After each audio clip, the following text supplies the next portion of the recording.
Méthylphéniquois? Méthylphénidate? Qu'est-ce que c'est que ce médicament? C'est une drogue? Quasim, Ritaline, Concerta, Médicinette? Qu'est-ce que c'est que ça? Bonjour. Si je dois vous parler du méthylphénidate, laissez-moi tout d'abord vous parler du TDAH. Le TDAH, c'est un trouble du déficit de l'attention avec ou sans hyperactivité. C'est un trouble qui va toucher une certaine partie de la population.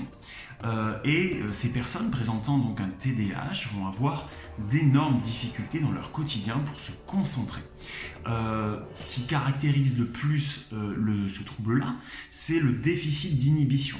L'inhibition, c'est le frein cognitif, c'est-à-dire votre cerveau, il a un frein qui va vous permettre de vous empêcher de couper la parole quand vous êtes en pleine conversation, vous empêcher de vous lever quand c'est pas le moment de vous lever, vous empêcher de regarder par la fenêtre lorsque vous êtes en train d'écouter un professeur.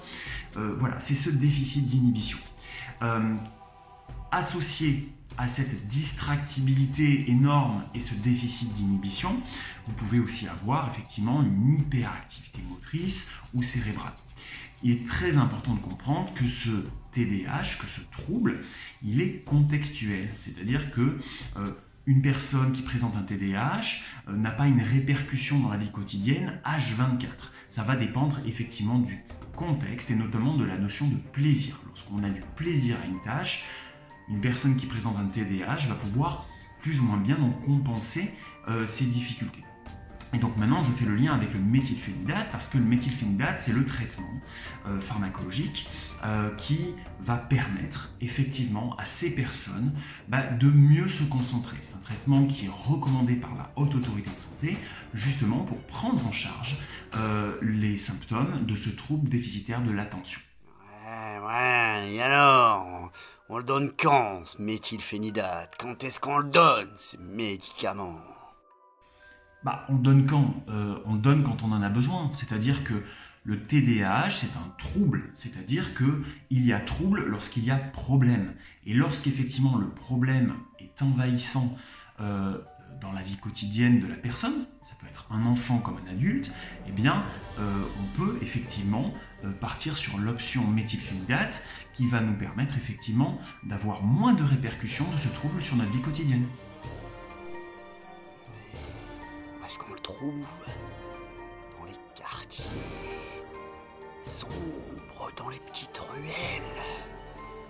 Qui c'est qui le donne, ce médicament? Mon médecin généraliste? Le dealer du coin? Non, on ne le trouve pas dans les bas-fonds des ruelles. On le trouve dans des cabinets médicaux et dans les hôpitaux. Qui prescrit en première intention depuis peu, les médecins spécialistes, y compris les médecins spécialistes de ville, sont tout à fait habilités à pouvoir faire la première prescription. Quand on parle de médecins spécialistes, on parle de pédiatres, de neuropédiatres, de pédopsychiatres. Non, le généraliste ne peut pas effectivement prescrire en première intention. Par contre, le généraliste va pouvoir effectivement faire le renouvellement de la prescription. Je serais bien curieux de connaître les effets de ce médicament sur la cervelle. Est-ce que ça rend plus malin? Est-ce que ça va pas endormir, mon gamin? Alors, comment ça fonctionne dans le cerveau? Avant de vous en parler, il faut que je vous parle de la dopamine. La dopamine, c'est un neurotransmetteur qu'on a en nous dans le cerveau. Et ce neurotransmetteur va nous permettre justement de pouvoir nous concentrer comme il faut quand on en a besoin, va nous permettre d'utiliser correctement notre frein cognitif. Et dans le cerveau, vous avez aussi d'autres cellules qui vont servir au recyclage de cette dopamine. Ce qui se passe quand on a un trouble déficitaire de l'attention, c'est que les cellules qui servent habituellement à recycler de temps en temps la dopamine vont le faire en trop grande quantité. Du coup, vous n'allez plus avoir assez de dopamine en activité pour pouvoir justement gérer cette concentration. Le traitement, comment il agit? C'est très simple. Il ne va pas rajouter artificiellement de la dopamine.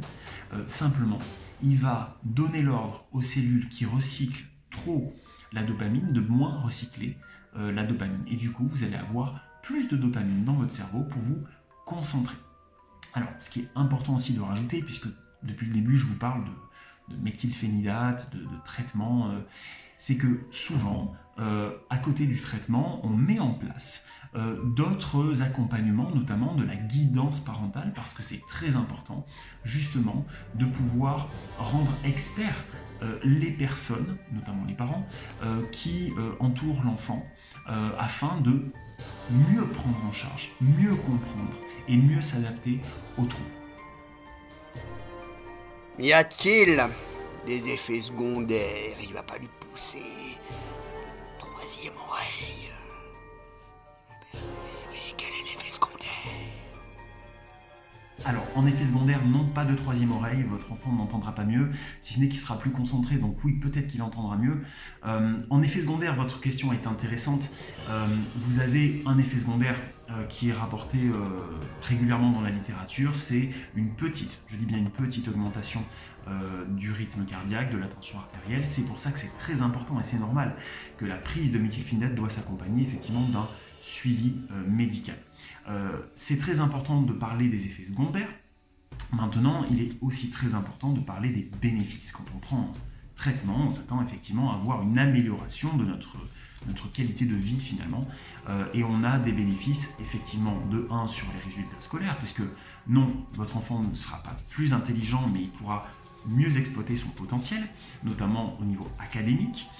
Vous avez effectivement moins de risques de dépression, moins de risques d'addiction. Et tout ça, effectivement, c'est à mettre dans la balance, parce qu'effectivement, on peut, attention, c'est pas à tous les coups, mais on peut avoir des effets secondaires, mais il est important aussi de mettre dans la balance les effets positifs du traitement. Accro, accoutumance, dépendance. Oui. Quelle est la question? Non, je vois où vous voulez en venir. Non, il y a pas, on n'est pas accro, il n'y a pas de dépendance. C'est un traitement qui, la plupart du temps, est donné tous les jours, d'accord? C'est-à-dire le week-end, pendant les vacances et pendant le temps scolaire. Maintenant, dans certains cas, c'est un traitement qui est donné uniquement sur le temps scolaire, donc il y a des pauses thérapeutiques pendant le week-end et pendant les vacances, et il n'y a pas d'addiction, on va dire, à ce traitement.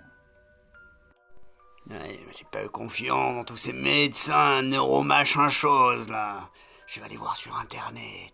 Je vais aller voir le qu'en dira-t-on, le qu'est-ce qu'on en dit, est-ce que ça marche, est-ce que ça marche pas. Alors, malgré tout, je vous déconseille de vous fier uniquement aux avis présents sur Internet. Vous allez recueillir des expériences personnelles sans forcément comprendre le contexte. Ma préconisation, c'est l'avis éclairé du médecin. Donc, c'est-à-dire que globalement, demandez plusieurs avis, mais référez-vous toujours à l'autorité médicale pour ce qui concerne le traitement. Moi, je m'en suis sorti une belle situation, mais pourquoi je donnerais un médicament, mon gamin? Ridicule.